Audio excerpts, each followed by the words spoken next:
നമസ്കാരം. News 99 Kerala one time ബുള്ളറ്റിലേക്ക് സ്വാഗതം. ഓരോ മുഹൂർത്തങ്ങൾക്കും അതിന്റേതായ സന്തോഷങ്ങളുണ്ട്. അതിൽ ചിലത് ഒരിക്കലും മറക്കാൻ പറ്റാത്തതും. Azad gold and diamonds, Thazhepalam, Tirur. Vettam ഗ്രാമപഞ്ചായത്തിന്റെ 2026-27 വാർഷിക പദ്ധതി വികസന സെമിനാർ ഗ്രാമപഞ്ചായത്ത് ഹാളിൽ ജില്ലാ പഞ്ചായത്ത് മെമ്പർ വെട്ടം ആലിക്കോയ ഉദ്ഘാടനം ചെയ്തു.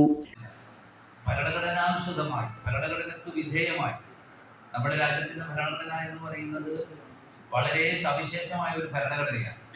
ആ ഭരണഘടനയ്ക്ക് വിധേയമായി ഒരു പ്രാദേശിക ഭരണകൂടത്തിന് വേണ്ടി പ്രവർത്തിക്കാൻ കരുത്തുള്ള സംവിധാനം ഒരുക്കുക എന്നതാണ് നമ്മുടെ ഈ സെമിനാർ കൊണ്ട് പഞ്ചായത്തിന്റെ ഭരണസമിതി ഉദ്ദേശിക്കുന്നത്. ഈ ജനകീയാസൂത്രണ സംവിധാനത്തിൽ ഉണ്ടാക്കിയിട്ടുള്ള അതിൻ്റെ ക്രമങ്ങൾ തന്നെ നമ്മളെ അത്ഭുതപ്പെടുത്തുന്നതാണ്. ഇപ്പോൾ നിങ്ങളുടെ പഞ്ചായത്ത് ഭരണസമിതി വന്നു, പിന്നീട് വർക്കിംഗ് ഗ്രൂപ്പ് ചേർന്നു, പിന്നീട് ഗ്രാമസഭകൾ ചേർന്നു, പിന്നീട് ഓരോ മേഖലയിലും വൈദഗ്ധ്യം തെളിയിച്ച ആളുകളുമായി ചർച്ച ചെയ്ത് വീണ്ടും നിങ്ങൾ വർക്കിംഗ് ഗ്രൂപ്പ് ചേർന്നു. ഗ്രാമപഞ്ചായത്ത് പ്രസിഡന്റ് VP സെക്കീന അധ്യക്ഷത വഹിച്ചു. വൈസ് പ്രസിഡന്റ് സിന്ധു ചാളക്കപ്പറമ്പിൽ സ്വാഗതവും സെക്രട്ടറി ജിതിൻ നന്ദിയും പറഞ്ഞു. ബ്ലോക്ക് മെമ്പർമാരായ സിദ്ദിഖ് പറവണ്ണ, ഫാത്തിമ മുക്കാട്ടിൽ, റഷീദ് പച്ചാട്രി, സ്റ്റാൻഡിംഗ് കമ്മിറ്റി അംഗങ്ങളായ അലിക്കുട്ടി വാക്കയിൽ, നുസൈബാനു, ബൈഷ മനോജ്, CMT ബാവ, ബഷീർ കൊടക്കാട്, NT വാസു, സെയ്ദ് മുഹമ്മദ്, സുനിൽ പരിയാപുരം തുടങ്ങിയവർ പ്രസംഗിച്ചു. നിർവഹണ ഉദ്യോഗസ്ഥരും വർക്കിംഗ് ഗ്രൂപ്പ് അംഗങ്ങളും പങ്കെടുത്തു. ഭരണസമിതിയുടെ 1ാം വർഷത്തെ പദ്ധതി കൂടുതൽ അർത്ഥവത്സപുഷ്ടമാക്കുക എന്നതാണ് നമ്മുടെ ലക്ഷ്യം.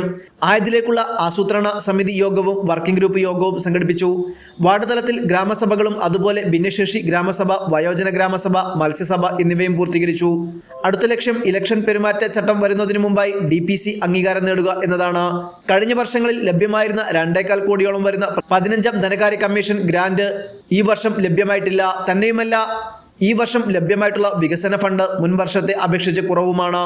എന്നിരുന്നാലും ലഭ്യമായ ഫണ്ടുകൾ ഉപയോഗിച്ച് ലഭ്യമായ സമയപരിധിക്കുള്ളിൽ അടിയന്തര പ്രാധാന്യമുള്ള പദ്ധതികൾ എല്ലാം ഉൾക്കൊള്ളിച്ചിട്ടുണ്ട്. 15ാം ധനകാര്യ കമ്മീഷൻ ഗ്രാന്റ് ലഭ്യമാകുന്ന മുറയ്ക്ക് വർക്കിംഗ് ഗ്രൂപ്പ് നിർദ്ദേശങ്ങളും ഗ്രാമസഭ നിർദ്ദേശങ്ങളെല്ലാം ഉൾപ്പെടുത്തി 2026-27 വർഷത്തെ പദ്ധതി അന്തിമമാക്കുമെന്ന് ചർച്ചയ്ക്ക് മറുപടിയായി പ്രസിഡന്റ് അറിയിച്ചു. ന്യൂസ് 99 തിരൂർ. 35 വർഷത്തെ വിശ്വസ്ത പാരമ്പര്യവുമായി എന്നും എപ്പോഴും കൂടെയുണ്ടെന്ന വിശ്വാസം. Basith wedding mall, Basith arcade, Poongottukulam, Tirur.